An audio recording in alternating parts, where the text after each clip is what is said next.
이제 하나님 말씀 함께 나누겠습니다. 경청하십시오.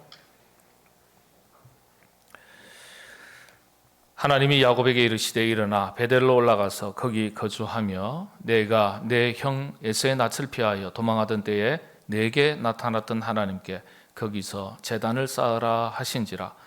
야곱이 이에 자기 집안 사람과 자기와 함께한 모든 자에게 이르되 너희 중에 있는 이방 신상들을 버리고 자신을 정결하게 하고 너희들의 의복을 바꾸어 입어라. 우리가 일어나 베델로 올라가자.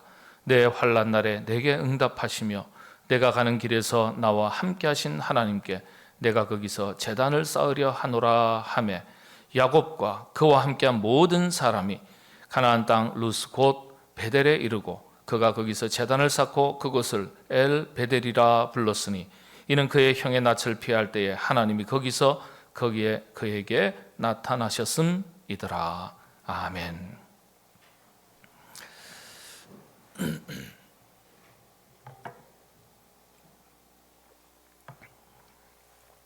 영성에 관한 이 시대 최고의 책이라고 알려진 책이 있습니다. 현실의 뿌리 박은 다윗의 영성이라는 제목의 책입니다. 전 세계에서도 베스트셀러가 된 책이죠. 유진 피터슨이라는 분이 저자인데 다윗의 영성을 이야기하면서 성경은 다윗 왕을 통해서 인간의 위대함을 보여주고자 한 것이 아니라 인간이 얼마나 연약하고 보잘것없는 존재인지를 보여준다. 그렇게 설명을 했습니다. 인간이 얼마나 연약하고 보잘것없는 존재인지. 그러면서 유진 피터슨은 지극히 연약한 존재인 것을 깨닫는 것이 영성이다. 그렇게 설명을 덧붙였습니다. 지극히 연약한 존재인 것을 깨닫는 것이 영성이다. 그렇죠? 우리는 참 연약한 존재입니다. 무엇이 더 소중한지, 무엇이 더 우선인지 잊어버리고 살 때가 참 많습니다. 그게 우리의 연약함 아니겠어요? 금년 한 해도 얼마 남지 않았습니다. 우린 다 나그네 인생으로 각자 자기의 인생의 길을 걸어가는 사람입니다. 한 가지 우리가 기억할 것은 예수 믿는 사람은, 그리스도인들은 내가 원하는 길을 걸어가는 사람들이 아니라 주님께서 가라 하신 길을 걷는 사람들입니다. 이제 곧 코로나19 팬데믹이 끝날 것이라고 해서 엔데믹이라는 용어도 생겨났습니다. 엔데믹에 대한 기대감을 가지고 있지만은 코로나19 팬데믹 가운데서 여전히 거의 3년의 세월, 거의 3년 가까운 세월을 지나오고 있습니다. 우리가 나그네로서 지금까지 걸어온 길을 돌아보면서 또 주님이 가라 하신 그 길을 제대로 걸어왔는지, 아니면 내가 원하는 길을 걸어온 것은 아닌지 돌아보는 것이 필요합니다. 잊어버린 것은 없는지, 놓친 것은 없는지 돌아보고 추스르고 다시 준비해서 길을 걸어가야 할 그런 시점 아니겠습니까? 이 한 해 여러분 어떻게 걸어오셨습니까? 보니까요, 얼마 남지 않았어요. 이제 한 달 코앞에 다가왔습니다. 유수같이 세월이 흘러간다는 말이 있죠. 물처럼 흘러간다. 성경적인 표현은 화살처럼 날아가나이다. 그렇게 세월이 지나가고 있습니다. 일러주신 길을 잘 걸어오셨는지 한번 돌아보시기를 바랍니다. 특별히 오늘은 교회 사랑주일입니다. 한 해를 돌아보고 새로운 한 해를 어떻게 살아갈는지, 영적인 목표를 점검하고 그리스도인으로서 믿음에 합당한 그 헌신의 삶을 다짐하는 날입니다. 오늘 임식도 있죠. 오늘 이 시간, 오늘 이 자리가 바로 분주한 삶의 길목에서 잠시 멈춰서서 걸어왔던 길을 돌아보면서 또 걸어가야 할 길을 점검하고 새롭게 결단하고 다짐하면서 새로운 한 해를 준비하는 그런 귀한 헌신의 시간이, 결단의 시간이 될 수 있기를 바랍니다. 오늘 이야기는 여러분 워낙 유명한 이야기입니다. 야곱의 이야기죠. 그런데 하나님께서는 항상 구약 성경에 이렇게 자신을 표현합니다. 나는 아브라함과 이삭과 야곱의 하나님이다. 그렇게 항상 자신을 설명할 때 이스라엘 백성들에게 그렇게 설명하십니다. 나는 아브라함과 이삭과 야곱의 하나님이다. 야곱은 그래서 아브라함 할아버지와 아버지와 더불어 믿음의 조상의 반열로서 언급되는 훌륭한 족장입니다. 이런 야곱에 대해서 성서신학자들은 야곱을 설명하는 한 단어에 주목합니다. 여러분, 이 하나님의 말씀을 간단 명료하게 그리고 영적인 메시지와 교훈을 찾으려면 압축하는 게 참 중요합니다. 야곱하면 떠올리셔야 될 단어 하나가 있어요. 뭘까요? 힘드세요? 어려우세요? 편안하게 들으시기 바랍니다. 야곱하면 베델이에요. 베델. 이 베델로서 모든 야곱의 생애를 설명할 수 있습니다. 야곱이 광야에서 잠을 잘 때 사용했던 돌베개를 가지고 돌단을 쌓았던 것이 베델의 시작이었습니다. 야곱은 도피하는 과정에서 꿈에 구원의 사닥다리를 보게 됩니다. 하나님의 도우심의 은혜인 줄로 알고 그 자리에서 돌단을 쌓게 됩니다. 이 쌓은 돌단이 나중에 하나님의 집 베델이라는 이름으로 불리게 됩니다. 원래 이 베델이라는 단어는요, 하나님께서 아브라함에게 이미 야곱 이전에 아브라함에게 제사 드릴 장소로서 일러 주셨습니다. 처음에 성경이 그렇게 기록이 됩니다. 단순히 제사 드릴 곳으로서 일러 주시는 거예요. 서쪽은 베델이요 동쪽은 아이라. 그곳에서 제단을 쌓고 이렇게 지리적인 지명의 의미로서 지명으로서 가르쳐 주신 거예요. 그런데 이 단어가 시간이 가면서 영적인 사건과 의미를 가진 특별한 영적인 단어로 성경에 기록되기 시작한 것은 언급되기 시작한 것은 바로 야곱에게서부터입니다. 그 전에 베델이라는 지명이 있었어요. 지리적인 개념으로서 지명으로서. 그러나 영적인 의미는 없었어요.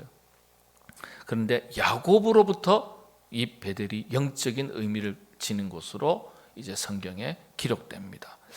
그래서 베델이라는 이 단어는요, 야곱과 뗄래야 뗄 수 없는 중요한 의미를 가진 단어가 됩니다. 그래서 야곱의 이야기, 스토리는요, 이 베델이라는 한 단어로 모든 것이 압축이 됩니다.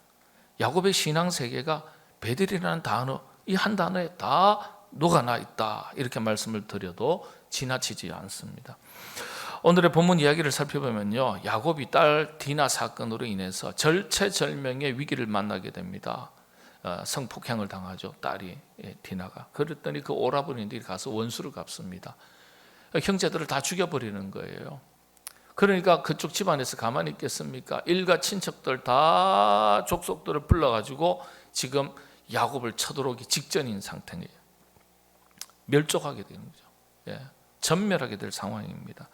그런 가운데 하나님께서 야곱에게 베델로 올라가라 이렇게 말씀하세요. 베델로 올라가라. 야곱은 그래서 가족들을 다 불러 모으고 우리가 함께 일어나 베델로 올라가자 그렇게 촉구를 합니다.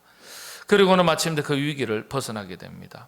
베델은 그래서 야곱이 쌓았던 돌단이 있던 곳을 말합니다. 자, 그렇다면 이 베델이라는 단어는 어떤 의미, 영적인 의미를 지닌 단어일까 한번 살펴볼 필요가 있습니다. 이 단어 속에 사실 영적인 교훈이 다 녹아나 있기 때문입니다. 베델, 정확하게는 베트엘입니다. 베트라는 단어와 엘이라는 두 단어가 합해져서 베델 이렇게 됩니다. 하나님의 집이라는 뜻이죠. 종교개혁자 켈빈과 대부분의 종교개혁자들이 하나님의 집으로서 이 베델을 설명할 때 5가지 기준으로 설명을 합니다. 이걸 한번 살펴보도록 하겠습니다. 첫 번째는 본질을 의미합니다. 하나님 자신, 하나님 말씀을 말하는 겁니다. 세상 모든 것이 다 변해도 변하지 않는 본질이 있습니다. 무엇입니까? 하나님의 말씀이에요. 신앙 세계의 본질은요, 하나님이에요. 하나님의 말씀입니다. 하나님만 영원한 분이에요. 나머지 모든 것은 다 변해요. 사람의 마음도 변하고 관계도 변하고 세상에 중요하게 여겼던 모든 것들도 다 변해요.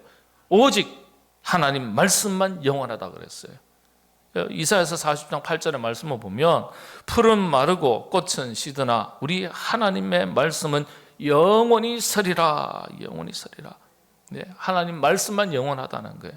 그래서 베델로 올라가라. 이 의미는 뭘까요? 어떤 말일까요? 본질로 돌아가라는 거예요. 말씀으로 돌아가라는 거예요. 하나님께로 돌아가라는 거예요. 네.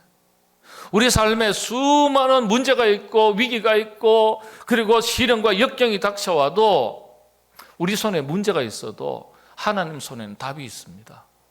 그래서 문제를 들고 세상 방황하지 말고 어디로 돌아가라는 거예요? 하나님께로 돌아가라는 거예요. 말씀으로 돌아가라는 거예요. 세상 사람들은 웃기는 소리네. 그렇게 얘기할지 몰라요. 믿음 없는 사람은 믿음 없는 말을 합니다. 믿음 없는 기준이 있기 때문에. 근데 하나님의 사람은 그렇지 않아요. 말씀이 있기 때문에 이 말씀이 기준이 되는 거예요. 이 기준이 분명하면 하나님께로 돌아가요. 말씀으로 돌아가요. 말씀을 가까이 하고 말씀을 회복하고 말씀 앞에 엎드립니다. 현대 그리스도인의 위기는요, 문자적인 말씀은 있지만은 성경이죠. 눈으로 본 성경. 스님들도 성경 공부 열심히 해요. 도올 김용옥 선생님이 권사님, 장로님 아들인데 참 누님도 막 권사님이고, 아유. 그런데 스님 데려다 놓고 강의하는 걸 내가 유튜브에서 봤어요. 귀가 차더라고요. 내용을 보면요, 깜짝 놀래요. 그 탁월한 머리 좋은 분이 어떻게 저렇게 해석을 할까? 너무 이상하게 해석하는 거예요. 예. 스님들도 막 성경, 구약 성경 이야기를 듣고 앉아 있더라니까요. 그러다 믿음 생기면 어떡하지? 좋은 일이죠. 스님이 막 근데 갑자기 할렐루야. 주인을 잘못 모셨네. 그러고 뭐. 좋은 일이죠. 현대 그리스도인의 위기는요, 문자적인 말씀은 있지만 말씀을 지켜 살아내는 능력은 상실했다는 점에서 현대 그리스도인들의 위기를 말합니다. 건강한 교회는 하나님의 말씀을 바르게 가르치고 바르게 받고 바르게 실천할 때 그리스도인 한 사람 한 사람이 작은 교회로서 건강한 교회가 되는 것이고, 그런 그리스도인들이 모여서 건강한 교회 공동체를 이루게 되는 것입니다. 우리 교회는요, 말씀을 바르게 선포하고 또 모든 성도님들은 말씀을 바르게 받고 받은 말씀을 바르게 실천해서 우리 교회가 그리고 우리 자신이 건강하게 든든하게 서서 하나님 기뻐하시는 일에, 하나님 나라를 확장해 나가는 일에 귀하게 들어 쓰임 받는 우리 교회 모든 주의 권속들 되시기를 바랍니다. 이게 영적으로 부응하는 교회 기준이에요. 예? 여러분, 우리가 자녀를 키울 때 그 자녀가 성장을 왜 못하냐, 왜 잘하지 못하냐, 그거 신경 쓸 필요 없어요. 자녀가 건강하면요, 건강한 대로 성장하게 되어 있습니다. 건강에 신경 써야 되지 다른 데 신경 쓸 필요 없어요. 건강하면 성장의 열매는 뒤따라오는 거예요. 예?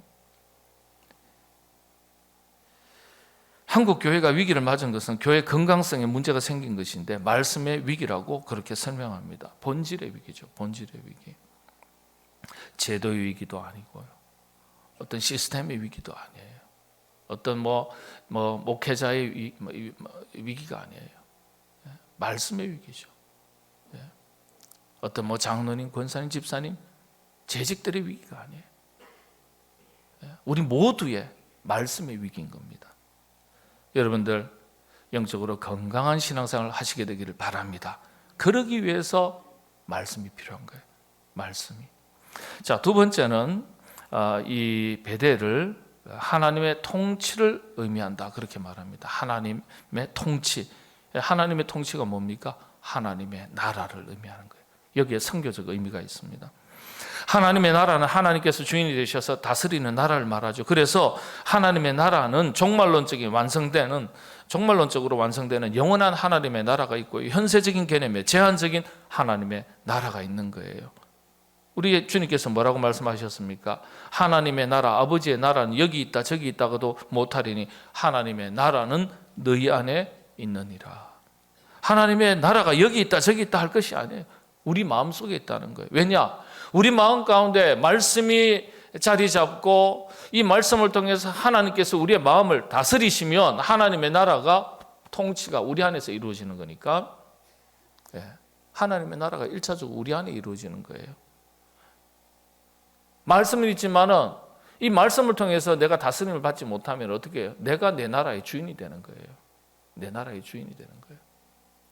그래서 우리가 내 나라의 주인 되어서 살아가면서 우리가 예수 믿을 수 있습니다.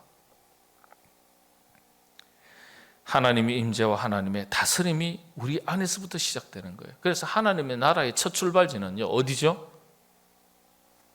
우리 마음이에요. 우리 마음. 그러니까 우리 가정도 하나님께서 주인 되셔서 다스리시는 믿음의 가정이 되면 하나님의 나라가 되는 거예요. 우리 자신의 심령 세계도 마찬가지고요. 실감을 잘 좀 못할 때가 많죠. 조금 어렵게 여겨지기도 하고요. 사도 바울이 이 점에 대해서 잘 설명을 했습니다. 갈라디아서 2장 20절의 말씀에 보면 같이 한번 이 말씀을 봉독하겠습니다. 시작합니다. 내가 그리스도와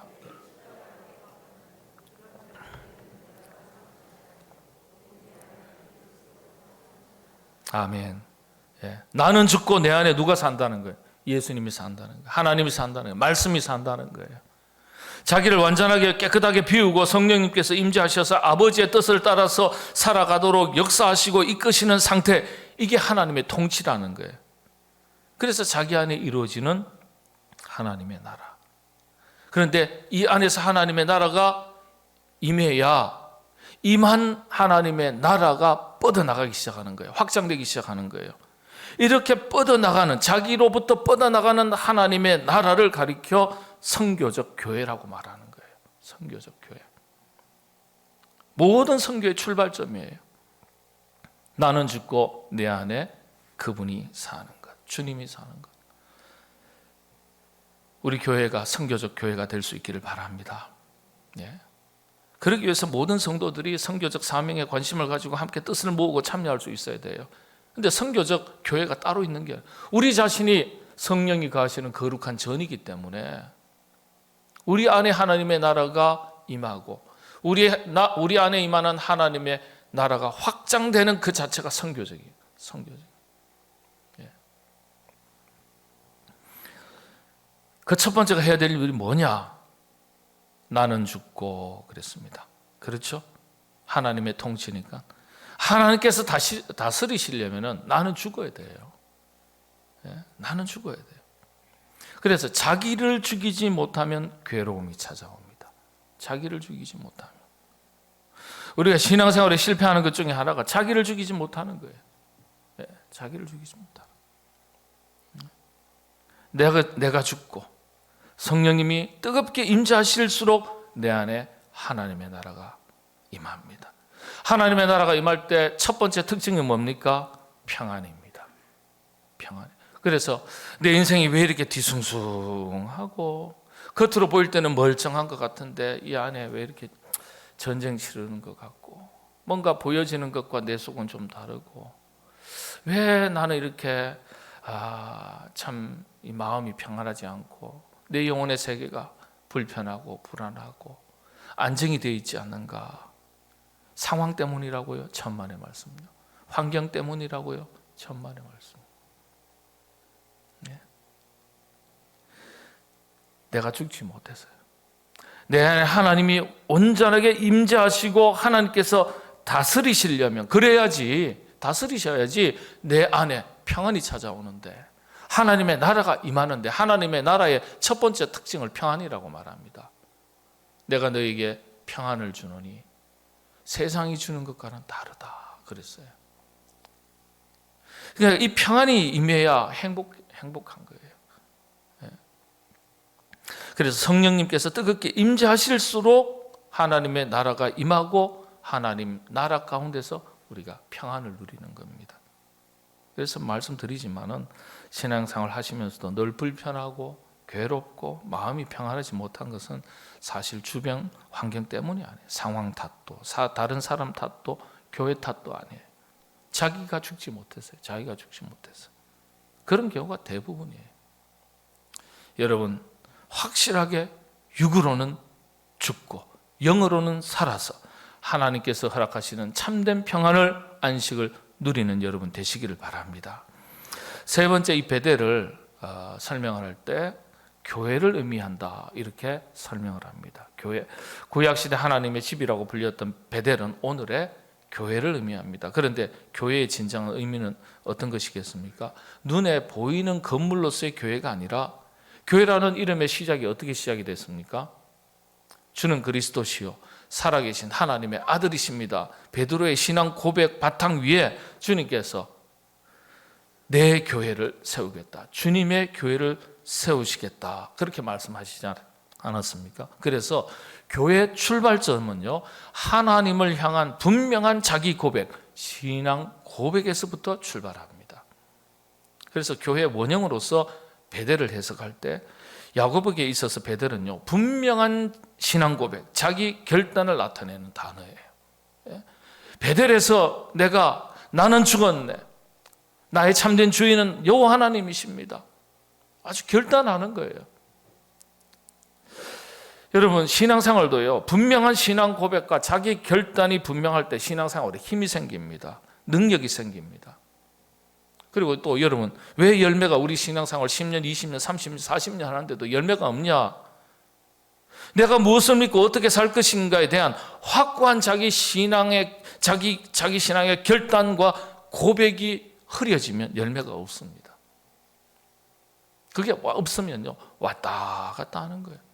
뭐 하다가도 그만두자, 여기가 아닌가 보네, 저긴가 보네, 사람 따라, 상황 따라, 환경 따라, 조건 따라 왔다 갔다, 감정 따라 왔다 갔다.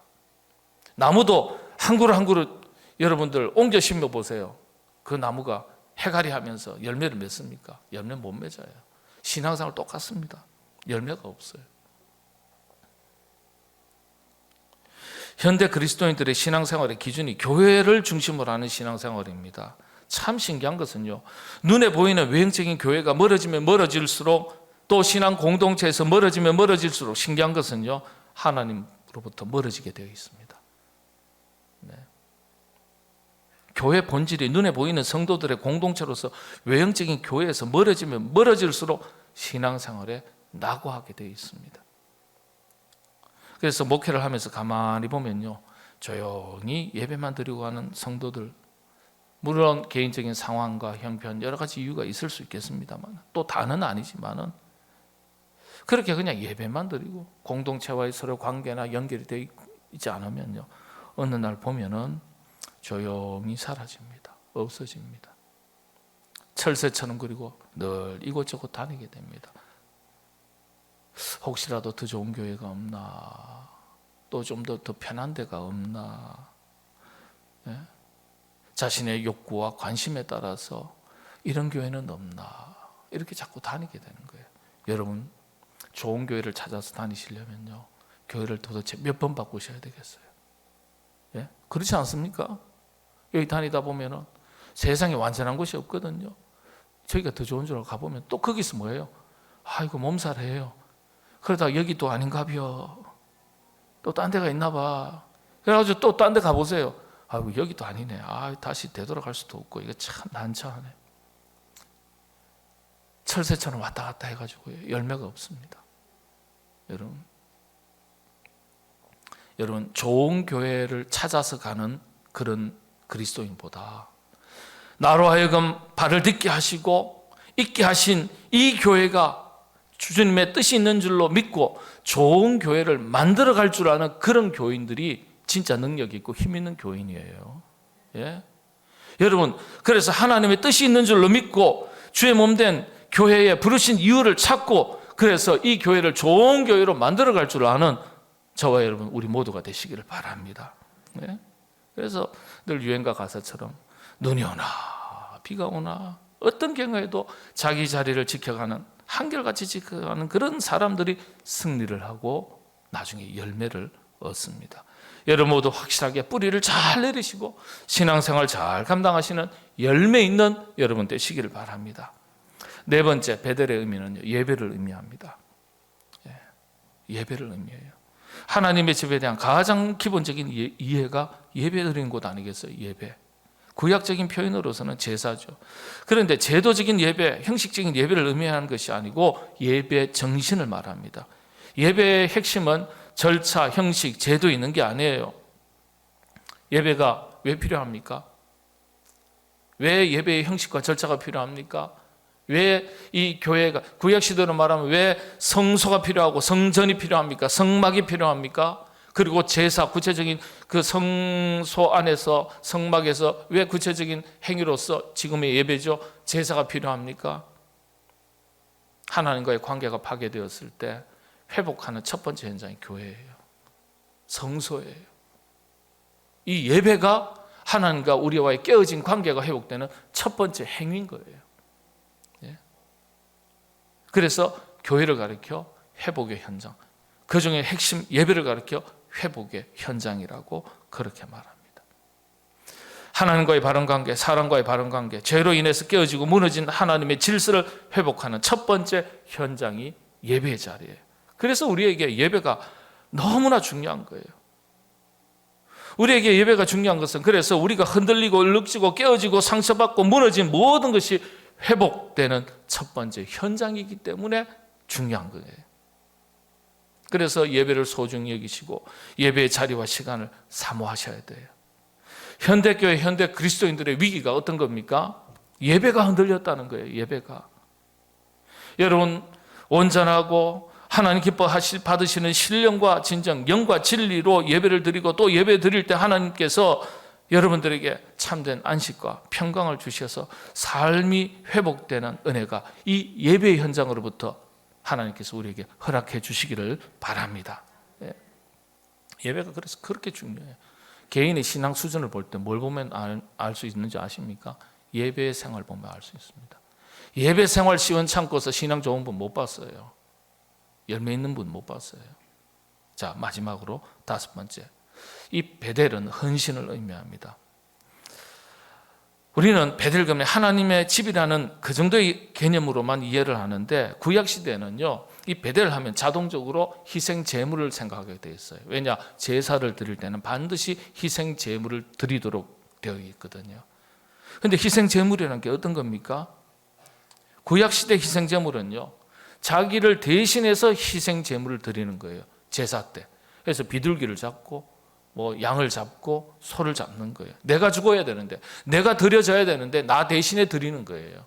그래서 제사를 드린다, 성소에서 제사를 드린다 그러면은요, 하하, 자기 희생, 헌신의 의미가 딱 들어오는 거예요. 구약 시대에 베델로 올라간다는 것은요, 자기가 희생된 희생 제물로 하나님 앞에 나아가는 것을 의미하는 겁니다. 오늘의 의미로는 헌신이에요. 헌신. 그래서 종교개혁 이후에 성경을 해석할 때 베델이라는 이 단어 속에는 자기 희생, 헌신의 의미를 가진 단어로 항상 가르쳤습니다. 말씀을 정리합니다. 야곱이 모든 가족들을 불러놓고 영적인 정신 무장을 시킵니다. 우리 함께 일어나 베델로 올라가자. 우리는 그냥 읽고 지나갑니다. 아니에요. 여기에 정신 무장시키는 거예요. 영적으로 무장시키는 거예요. 어떤 것을 가르칩니까? 첫 번째가 우리가 함께라는 정신입니다. 우리가 함께. 야곱이 올라가지 않고 혼자 올라가지 않아요. 야, 너희들은 다 여기 있어요. 여보, 당신 애들하고 있으세요. 내가 하나님 앞에 올라가겠습니다. 이러지 않았어요. 우리가 함께 올라가야 한다고 가르쳤습니다. 여러분, 건강한 교회, 행복한 신앙생활은요, 우리가 함께 잘할 수 있어야 되고 함께 만들어가는 것입니다. 저는 여러분들이 말씀드린 대로 우리 교회가 좋은 교회여서 찾아오는 분들이 아니라 좋은 교회를, 더 좋은 교회를 만들어갈 줄 아는 일꾼으로서 함께 하시게 되기를 바랍니다. 교회 공동체의 생명력과 힘은요, 얼마나 함께 하느냐에 달려 있습니다. 그게 힘과 능력을 결정합니다. 그리고 그 속에서 우리가 하나님의 은혜를 누리게 됩니다. 여러분, 구경꾼이 되지 마시고 손님이 되지 마시고 영적인 한 가족 공동체 의식을 가지고 신앙생활 하시게 되기를 바랍니다. 교회 사명도 혼자 열심히 하는 것보다는 우리가 함께 열심히 하는 것이 중요합니다. 그런 일에 여러분 적극 참여하시기를 바랍니다. 두 번째는 어떤 정신입니까? 우리가 함께라는 정신. 두 번째는 일어나자, 일어나 정신이에요. 성경이 있는 언어죠. 실천하는 신앙생활. 과감한 실천이 뒤따를 때 열매가 있는 거예요. 행함이 없는 믿음은 죽은 것이라고 야고보서의 말씀이 기록되어 있잖아요. 개인적인 차원에서는 물론이지만은요, 교회 분위기가 그래야 돼요. 뭐 한번 해보자 그러면 목사님 알아서 하세요. 뭐 목사님이 하는 거지 뭐 저야 아이고 먹고 있고 사는 거. 목사님 세상살이가 얼마나 고단한지 목사님 잘 모르시죠. 몰라요 저도. 알면 얼마나 알겠습니까? 그렇지만 영적인 일에 우리가 함께 한 마음이 되어서 한번 해봅시다 그러면은요, 여러분 맞아요 우리 한번 해보죠, 이런 분위기가 돼 있어야 돼요. 그런 교회가 힘 있는 공동체예요. 다른 사람 눈치 보지 말고, 하는지 안 하는지 보지 말고, 그래 뭘 하더라도 내가 한번 앞서야지, 앞장서야지. 여러분들 그렇게 적극적인 긍정적인 사고를 가지고 영적인 일에 도전할 때 영적인 열매만 주어지지 않아요. 하나님께서 그것을 귀하게 보시고 우리가 이 땅에 살아가는 동안에도 하나님께서 필요한 은혜를 더해 주시는 겁니다. 여러분 그런 은혜가 넘치시게 되기를 바랍니다. 세 번째 마지막이죠. 올라가자예요. 여러분 참 신기한 건 성경의 언어가 독특하게 표현을 참 기가 막혔습니다. 우리가 함께. 그 다음에는 야곱이 그렇게 얘기하잖아요. 가족들 앞에 우리가 함께. 여러분들 1절에 보면 1절부터 3절 그리고 6절부터 7절 다 보십시오. 그 단어가 세 가지 아주 중요한, 성경의 언어에는 특별히 동사를 주목하시면 메시지가 담겨져 있습니다. 동사입니다. 동사. 우리가 함께 어디에? 그 다음 일어나. 그런데 단순히 일어나에서 그치지 않고 이 행동이 확대됩니다. 그 다음에 어떻게 해요? 올라가자. 올라가자. 올라가자. 거룩한 삶의 목표를 말하는 거예요. 목적 있는 삶을 말합니다. 여러분 신앙생활, 교회생활, 가정생활 목표와 목적을 잃어버리면 그게 방황이 되는 것 아니겠어요? 영적인 방황이에요. 교회 차원에서 교회 사명과 목표를 우리가 함께 바라보고 우리 개개인 한 사람 한 사람에게 주신 사명인 줄로 믿고 믿는 대로 우리가 함께 일어나서 뭐 교회 봉사 사역이든지 전도든지 선교든지 뭐 헌당을 위한 돌단 쌓기든지 일천번제든지 여러분 뜨겁게 헌신을 다짐하고 사명을 감당하시게 되기를 바랍니다. 고든 맥도날드 목사님, 목회자들의 멘토라고 일컬어지는 분이죠. 내면 세계 영적 질서와 성장의 유명 베스트셀러의 고전적인 책의 저자입니다. 이 야곱의 돌단 베델을 개인의 영적 성장과 성숙의 상징이라고 설명을 했습니다. 맞는 말이죠. 여러분 내적인 성장은 외적인 성장을 동반하는데 내적인 성장은 잘 안 보여요. 외적인 성장은 눈에 보이는 거죠. 그러니까 내적으로도 성장하고 외적으로 성장하는 그 결과가 헌신으로 나타난다는 거예요. 저분이 신앙생활에 성장했냐 성숙했냐 안 했냐 뭘 보고 하는 거예요? 그분의 헌신을 보고 안다는 거예요. 아하, 저분이 영적으로 성장했구나, 영적으로 성숙했구나. 그 판단의 기준이 헌신으로 판단한다는 거예요. 정확한 말씀이에요. 성도들의 헌신이 있어야 교회가 내적인 성장, 외적인 성장 이루어갈 수 있습니다.